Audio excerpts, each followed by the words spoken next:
For over a century, the home nation's rugby communities have loved nothing more than knocking seven bells out of each other, both on and off the field. Each time we play each other, social media floods with bragging rights and banter-filled memes as excitement grows in the press. However, once every 4 years, our fierce rivalries are put to one side like a dysfunctional family coming together for a wedding. No doubt Uncle Knobhead will do something wildly inappropriate, like touching up a bridesmaid, and Auntie Pat will end up dancing on a table before removing her knickers to parachute down. Yes, we get overexcited about the Lions tour.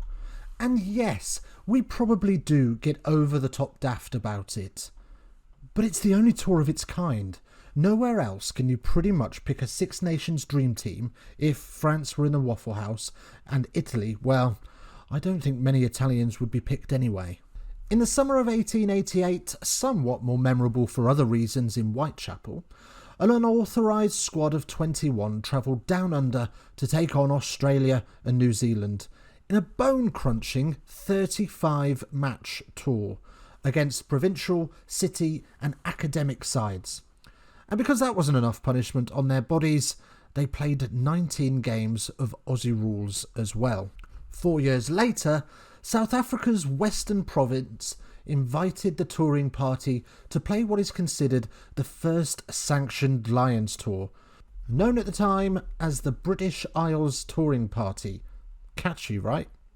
130 years on, the tour returns to South Africa in a much condensed programme of just 9 games, including one on home turf against Japan at Murrayfield on the 28th of June, and coming to its conclusion in Johannesburg on the 7th of August in the final of 3 tests.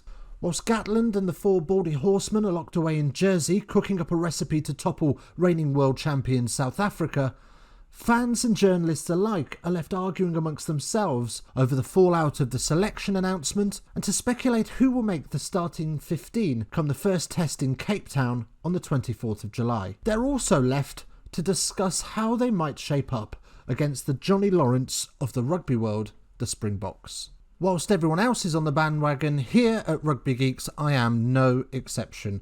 I love this speculation and am fully on the hype train for this tour. Whilst with the forwards there was somewhat of a clear game plan on show in the selection process, something we discussed in the forwards video. I'll try and leave a link for that somewhere. Alternatively, you can subscribe and be notified when all my videos and live streams come up. The backs are completely opposites, and each position brings a player that can affect the game in completely different ways. But with a bit of logic, I think we can see how the Lions might try and utilise the backs based on what we can see up front and what kind of platform the forwards are likely to set. We kick things off in arguably the Lions' weakest position. With Ben Youngs ruling himself out of the tour, Warren Gatland will be left scratching his head looking for a metronomic scrum half that can mix up play by playing off 9 and 10 channels. Blow away those cobwebs, Conor Murray. Whilst not playing international rugby at the moment, Murray has displayed himself as a world-class scrum half, time and time again. He has the ability to put some swaz on the ball off the base to allow runners to be that smidge wider and ride the outside shoulder of defenders. Ali Price is class on his day and will definitely inject some pace into the Lions' backline attack in the latter stages of the game. He does, however, have a tendency to fall foul of inconsistency during a game, which may be an area of concern, especially if it's going down to the wire.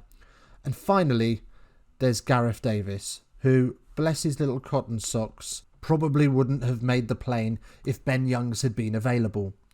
However, Ben wasn't available, so it was a toss-up between Davis and that Hornswoggle lookalike from Ireland. One is certainly less likely to terrify the children of South African townships than the other. Whilst many dislike Ben Youngs, he does fit the master plan beautifully, which is why, in my opinion, Conor Murray will be the focal point at scrum half. Both have great kicking games and are able to feather the line of pure territory and competing for possession. Like a girl on Facebook Live with a contour brush, they also are masters of blending play between forwards and backs. I think that analogy is right, or at least I'm pretty sure that's what I heard from my wife. Moving on, interestingly, the Lions coaching staff have only selected 2 fly halves with a hybrid centre as cover. If we look at both playing styles, you couldn't get further apart if you tried. Dan Biggar is calculated, measured and precise, unless of course a decision goes against him, in which case he whacks on some R. Kelly and turns into Flappy Bird. On the other end of the scale is the artistic flary stylings of Finn Russell. While Biggar is likely to run a well-organised playbook, most likely colour-coded with pretty highlighters, Finn is just as likely to throw his can of iron brew at the nearest back row, shove the ball up his shirt and hula at oncoming defenders. For me, this is a genius move. Biggar will offer the Lions the structure and stability required to execute a game plan that they will not have had much time to work on. And Finn Russell will then have the freedom to come on in the latter stages of the game and cause a lazy defender to bite in on him when he should have been drifting whilst making a 40-metre mispass. All the while, Owen Farrell will be stood in the 12 channel ready to provide cover should there be any injuries. And this is the theme throughout the centres, wingers and fullbacks. There are multiple players that are able to cover more than one position, meaning that should it become too difficult to get somebody into the safety protocols of the bubble, Warren and the rest of the coaches already have a degree of versatility perched in the camp. Into the centres, and to everyone's amazement, second name out of the hat was Bundee Aki, the first ever Connacht man to make a Lions tour. But like the rest of the backs, he offers his own unique slant on things and will offer the Lions someone to crash through midfield.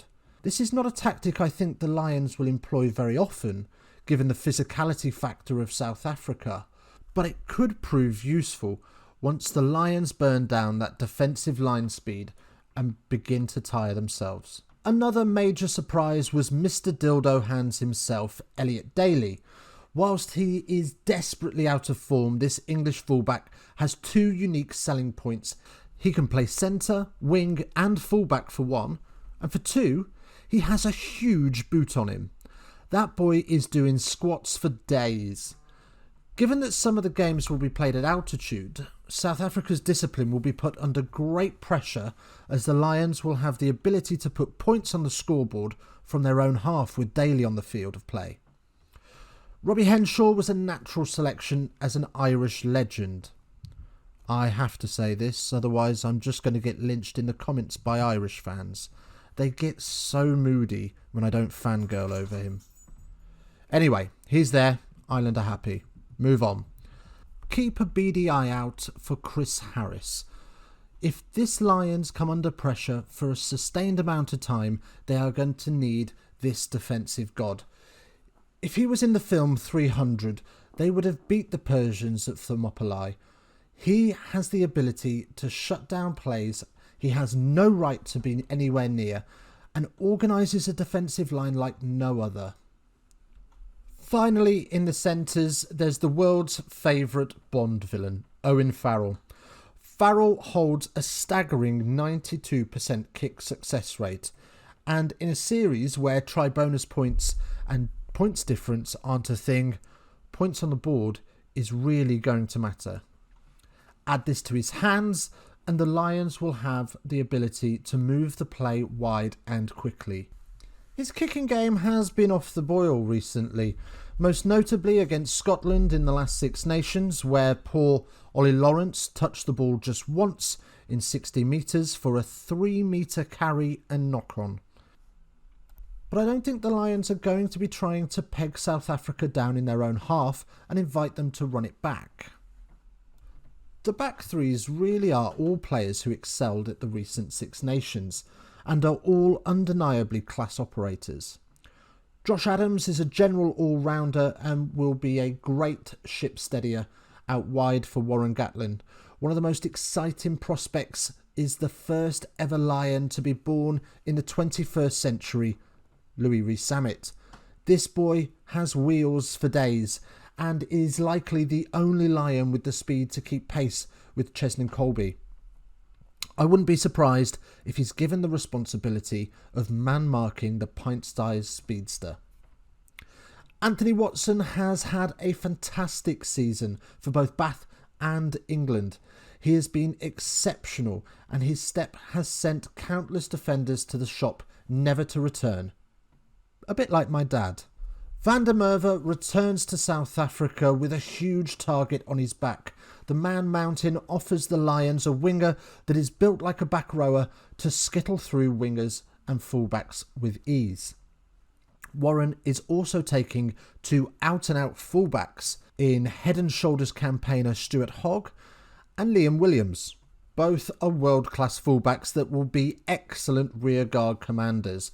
And I think this is the only position where neither option would look out of place if the other started.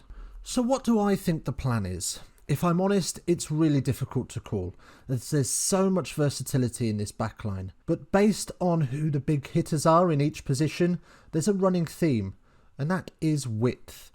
The Lions are going to look to exploit the outside shoulders of the Springbok defence, in the hope that their lack of playing time together may cause them to become disjointed under fatigue. The forwards will set up in a classic 1-3-3-1 formation, looking to stretch the defence and allow quick ball to fire quickly to the other wing where space will be found. In order to do this, rapid hands will be required. So, although many will disagree, Farrell will likely start at 12 to provide this additional width. And then with the speed of Louis Rees-Zammit, it will be difficult for South Africa to scramble across the field. Once the box become exhausted, on will come the Lions magicians. Flair will be the final nail in the coffin in a successful game plan, as fatigue causes poor decision making from the box and inside shoulder becomes easier to attack. This plan, however, will only succeed if they can tire the Springboks. As the vast majority of them play in Europe, they've had plenty of game time.